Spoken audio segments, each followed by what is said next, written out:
Begini ya, sebetulnya kita juga kadang salah mengkategorikan. Ada neo khawarij, ada Islam ekstremis, ada moderat. Itu omongannya peneliti ya. Itu kan peneliti itu harus mengkategorikan, terus sampling ilmiah harus diputuskan ini kategori apa, solusinya apa. Tapi itu analisis. Sebetulnya masalah itu tidak sesulit itu ya. Kalau Allah menghendaki gampang saja. Misalnya Anda berpikir neo khawarij, kemudian anak Anda sakit, yang ditakdir nyuwun sewu harus hutang tetangga, kebetulan yang ngutangin itu orang Islam moderat.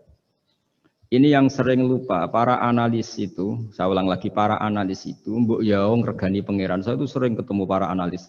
Sering saya ingatkan, mbok ya kamu itu ngregani Allah. Allah itu punya hak untuk kreasi, punya hak untuk ngatur, punya hak untuk menentukan. Kita misalnya begini, kadang berpikir, orang neo khawarij tadi itu bisa enggak ekstrim kalau bacanya buku ini atau ngikuti pikirannya tokoh ini, itu kita. Tapi kalau Allah itu enggak. Saya beberapa kali ada kejadian orang begitu benci misalnya sama Muhammadiyah atau benci sama NU atau benci apa. Itu marine mergo anaknya pacaran terus nikah. Mulane corong Jawa gedeng tapi nyanding. Itu dulu banyak kiai yang benci Muhammadiyah. Bareng anaknya besanan ya baik-baik saja. Karena nanti cucunya jadi Muhammad NU. Itu buahnya ada 1-2 itu. Sama nanti orang yang kuras gitu ternyata pas butuh bantuan yang nolong itu Islam moderat. Akhirnya kan karena Al-Insan Abdul Ihsan itu ya respect. Jadi, nah tapi kita sebagai analis ngiranya kalau pikiran itu dilawan pikiran, tidak mesti juga. Jadi manusia itu segampang itu.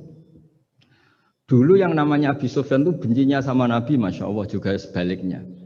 Tapi ketika Ummi Habibah jadi istrinya Nabi, itu kebencian yang penggemar Abi Sufyan dan Nabi cair. Begitu juga Juwairiyah. Makanya ketika ada konflik besar antara kelompok-kelompok itu, karena mereka sebagian sudah jadi istrinya Nabi itu, mereka bilang Asharu Rasulullah SAW. Jadi konflik yang se-ekstrem itu selesainya pakai besanan. Ashar itu besanan. Mau tukaran gimana? Mau benci Muhammadiyah gimana? Cucunya sekarang sudah Muhammad NU. Yang NU juga cucunya sekarang. Ya sudah. Akhirnya ya baik-baik saja. Jadi tidak udah ada solusinya. Kalau Allah sudah menghendaki nanti gampang saja. Sama jangan tanya. Lah kapan itu Gus? Yang sadar Tuhan kamu tanya ya, tanya sama Allah. Jawabannya wallahu a'lam. Tapi saya mohon para analis ya, jangan corong Jawa ojo ngilani pangeran. Tuhan itu diberi hak untuk menyelesaikan karena banyak yang di luar dugaan. Wahsy itu menjadi mukmin justru setelah membunuh Hamzah. Khalid bin Walid menjadi mukmin justru setelah menang di perang Uhud. Tapi kalau Allah menghendaki segampang itu. Yaitu ketika Khalid bin Walid menang di perang Uhud karena sahabat melanggar perintah Nabi harus tetap di atas gunung sementara mereka melanggar turun ke gunung. Itu Khalid bin Walid itu, wah Muhammad itu luar biasa. Anak buahnya melanggar saja dikasih sanksi, apalagi kita. Ini berarti orang yang sangat diperhatikan oleh Tuhannya. Terus dia cara berpikir begitu. Akhirnya masuk Islam. Banyak orang masuk Islam itu malah pas menyembah Tuhannya, Tuhan berhala. Itu ada orang Arab, zaman Arab dulu. Pas mau nyembah berhalanya, pas ada luwak kencing di kepala berhala itu. Terus dia, aduh punya Tuhan kok gak keren, gimana? Terus masuk Islam. Jadi dia dapat hidayat pas keliru. Kalau dalam cerita kewalian ya Sunan Kalijogo itu, dia jadi muridnya Sunan Bonang. Kenalan pertama karena begal Sunan Bonang. Pas begal malah jadi murid.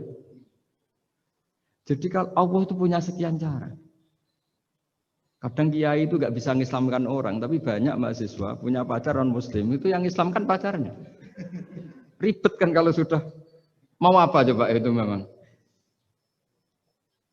Ya sudah Allah itu diberi hak untuk tetap Allah sebagai Tuhan itu tidak usah. Mbah Mun itu diantara yang sering dikatakan beliau itu dulu saya juga agak protes dengan tanda kutip, tapi beliau ngendikan ya saya sami nawatun. Kata beliau gini, hak sok itu sing gawa agama nang Indonesia itu pegawai negeri. Yang bawa agama kemana-mana itu pegawai negeri. Saya sempat protes. Lah santri bah, mau santri karuan mau santri. Tapi setelah saya jadi kiai, ya bebas. Setelah saya jadi kiai ini kan sudah jadi kiai betul, sudah jadi kiai betul. Tanpa SK kan kiai. Kalau komisaris pakai SK, kalau kiai itu nggak usah SK. Setelah saya jadi kiai itu sering ada tamu dokter, ada tamu tentara, ada tamu pegawai-pegawai negeri. Itu bilang, saya ini dokter. Karena saya dokter. Kadang datang di pedalaman Papua, NTT itu kan atas nama dokter, yaitu di puskesmas desa-desa tertinggal. Karena mereka muslim berkebutuhan Islam, yaitu ada sholat, ada masjid, ada akhirnya dibikinkan. Dan orang ke sana, orang di sana yang mau apa coba? Wong itu negara. Coba kalau yang datang kita sebagai kiai, dianggap misionaris kan? Artinya begitu juga di Belanda, misalnya atau di New Zealand atau di Jerman. Saya punya banyak kawan yang duta di kedutaan. Gara-gara persahabatan, mereka duta besar, mereka Muslim. Gara-gara Muslim berkebutuhan bikin masjid. Akhirnya di negara-negara non-Muslim juga banyak masjid, dibikin kedutaan, dibikin mahasiswa. Nah, tapi kalau kita jadi analis, mungkin kita hanya agama ini diajarkan oleh ulama, dibawa oleh santri. Tapi tidak seperti itu. Nyatanya Allah dengan kehendaknya bisa saja menyalurkan agama ini lewat PNS, lewat macam-macam. Jadi Allah itu maha kuasa. Makanya kita ini hanya bersaksi bahwa innallaha ala kulli syai'in.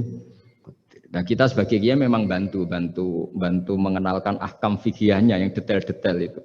Tapi kalau yang menyebarkan Islam itu Allah punya cara. Saya kemarin pas ketemu Habib Quraisy di antara yang diceritakan itu. Orang Inggris itu kadang kenal Islam itu ya lewat Muhammad Salah itu pemain bola itu.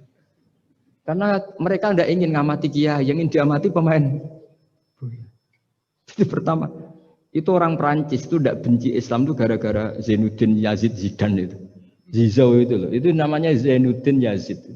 Yazid Zainuddin kena bahasa Prancis jadi Zinedine Zidane. Itu dulu imigran dari Aljazair itu dibenci sama orang Prancis. Tapi setelah yang membawa Prancis juara itu adalah seorang Zidane. Itu terus mereka agak benci Islam karena yang membawa kebanggaan Prancis juara dunia.